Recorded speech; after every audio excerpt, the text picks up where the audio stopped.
बिस्मिल्लाहिर्रहमानिर्रहीम। अस्सलाम वालेकुम वरहमतुल्लाहि वबरकातुहू। मैं हूँ वकार ख़ान और आप देख रहे हैं Waqar Khan paint workshop YouTube channel. आज की इस वीडियो में हम बात करेंगे कि गाड़ी में अगर मेहरान को या किसी भी गाड़ी को तैयार किया जाए तो उसमें कौन कौन से काम होते हैं और उसके ऊपर 2 ढाई 3 महीने का वक्त क्यों लगता है। तो ये सारी तफसील इसी वीडियो में आप लोगों के साथ शेयर करूंगा। आपको कोशिश करूंगा कि एक एक काम जो है वो डिटेल से बता सकूं ताकि आपको भी समझने में आसानी हो।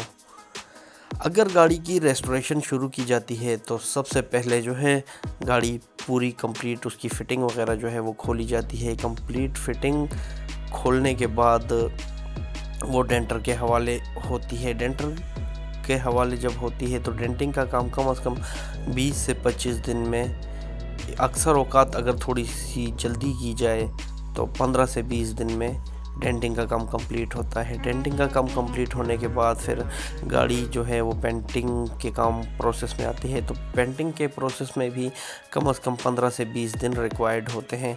तो वो महीना 1.5 महीना तकरीबन जो है ये निकल जाता है।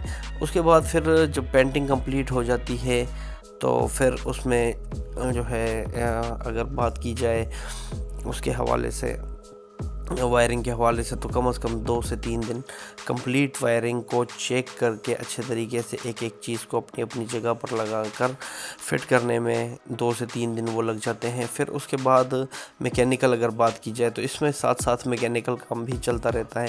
मैकेनिकल काम में क्या क्या होता है, इसकी फ़िटिंग जितनी खोली होती है इलेक्ट्रिकल और मैकेनिकल वो सारी जोड़ना, उसमें मिसाल साइलेंसर हो गया, उसमें आपका टैंकी हो गई फ्यूल वाली, उसके बाद इंजन हो गया, उसके बाद जो है ना और सस्पेंशन हो गया, पीछे जो कमानियाँ वगैरह होती हैं ये सारी चीज़ें हो गई।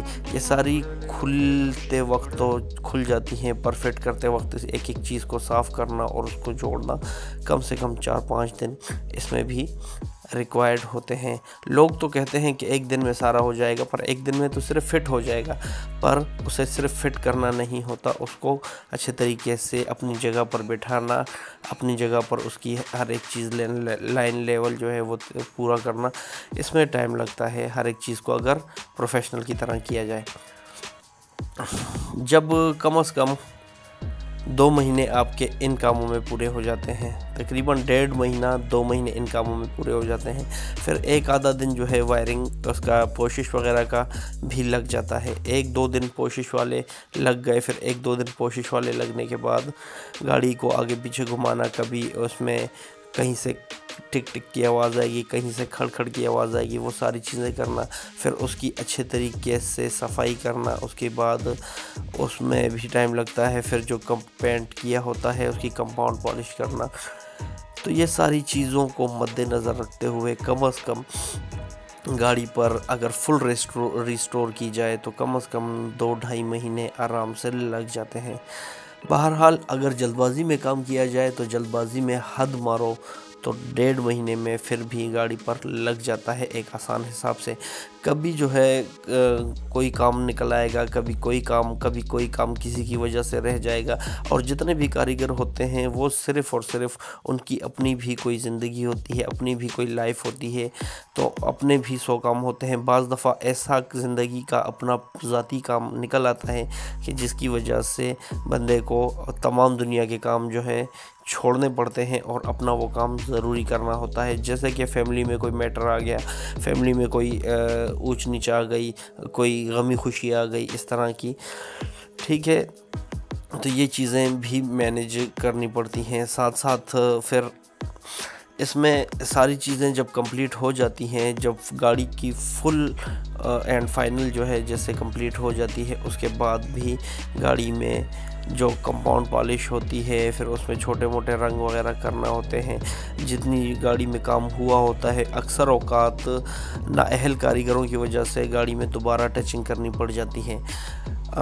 तो उसमें फिर ये होता है कि दोबारा जो है ना टचिंग करनी होती है, फिर उसको जो है ना मेंटेनेंस सारी करनी होती है, उसके बाद उसकी कंपाउंड पॉलिश होती है और पूरी गाड़ी को जो है अच्छे तरीके से वॉश करवाना, फिर ये सारे मामलात होते हैं। इसमें जो है टाइम लाजमी लगता है और जितना आपका टाइम ज़्यादा लगेगा उतना ही आपका काम अच्छा होगा, और जितना आपका टाइम कम लगेगा तो उसमें अच्छा होने की जो वो परसेंटेज होती है वो काफ़ी कम हो जाती है। तो मेरा वीडियो बनाने का मकसद ये था कि अगर आप अच्छा काम करवाते हैं तो आप गाड़ी को टाइम दिया करें, कारीगर को टाइम दिया करें, ख़ुद भी एक नज़र डाल दिया करें कि यार आया ये काम आपकी मर्ज़ी के मुताबिक हो रहा है या नहीं हो रहा है। तो जब भी काम करवाएं तो गाड़ी को ख़ुद चेक ज़रूर कर लिया करें, किसी कारीगर के भरोसे ना छोड़ा करें। भले आपने किसी ज़िम्मेदार बंदे के हाथ में भी काम दिया हो, पर उसके बावजूद भी जो है आपने अपनी एक नज़र लाजमी लगानी आपकी ज़रूरी होती है।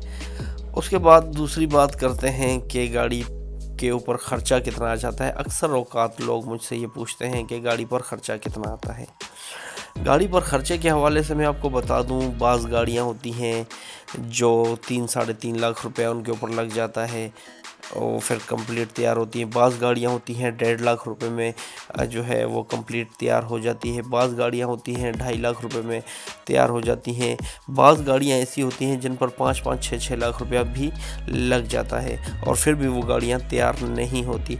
तो इस तरीके से बताना कि गाड़ी के ऊपर कितना ख़र्चा आएगा बग़ैर देखे या गाड़ी में मतलब ओवरऑल क्या काम करना है, तो ये थोड़ा मुश्किल होता है। तो लिहाजा ये बात ना पूछा करें, कंप्लीट डिटेल पूछा करें कि डेंटिंग का कितना ख़र्चा आएगा, बॉडी पार्ट्स अगर ये चीज़ें हम चेंज करें तो कितना ख़र्चा आएगा, और पेंटिंग का ओवरऑल अंदर बाहर ऊपर नीचे सारी करनी है तो उसका कितना ख़र्चा आएगा। अगर नहीं करनी है, सिर्फ बाहर से करनी है तो उसका कितना ख़र्चा आएगा। फिर वायरिंग के हवाले से अगर वायरिंग न्यू डालनी है, फिर न्यू वायरिंग के साथ और भी बहुत सारी चीज़ें होती हैं, वो भी सारी न्यू डालनी होती हैं तो उसका कितना ख़र्चा आएगा। या पुरानी वायरिंग को ही सेट करना है तो उसकी कितना ख़र्चा आएगा।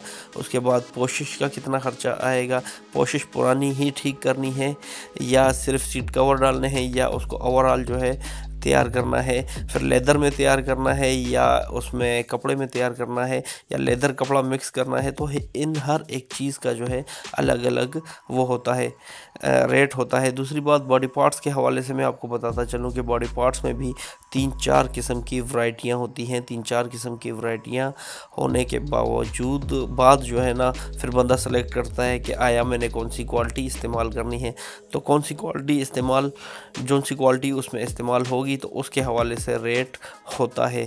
आप कभी भी किसी भी शॉप पर चले जाएं बॉडी पार्ट्स की तो हमेशा वो आपको 2 से 3 रेट देते हैं, 2-3 क्वालिटियों का रेट देते हैं। तो उस हिसाब से भी रेट जो है वो देखना पड़ता है, रेट तय करना पड़ता है। तो इस तरीके से बताना कि यार गाड़ी पर कितना ख़र्चा आएगा तो एक एस्टिमेट दिया जा सकता है, पर कंप्लीट फुल एंड फाइनल नहीं बताया जा सकता। ये बातें आप लोगों के साथ इसलिए शेयर कर रहा हूँ कि बाज़ दफ़ा हमें जो है गाड़ियों में नुकसान भी उठाना पड़ता है। फ़िक्स करके बैठ जाते हैं कि यार इतना आपसे फ़िक्स लेंगे और उसमें बाज़ दफ़ा काम इतना निकल आता है। बाज़ दफ़ा ये होता है कि हमारी तवक्कुआत होती हैं कि हमने गाड़ी के ऊपर 2 लाख लगाना है और वो हम 1,60,70 में कवर कर जाते हैं। तो इस तरीके से इंशाल्लाह आप लोगों को मज़ीद डिटेल भी मिलती रहेगी। आप लोगों से गुजारिश है चैनल को सब्सक्राइब करके बेल आइकन प्रेस कर लें। तो मिलते हैं अगली किसी और वीडियो में, तब तक के लिए दीजिए इजाज़त। अल्लाह निगहबान।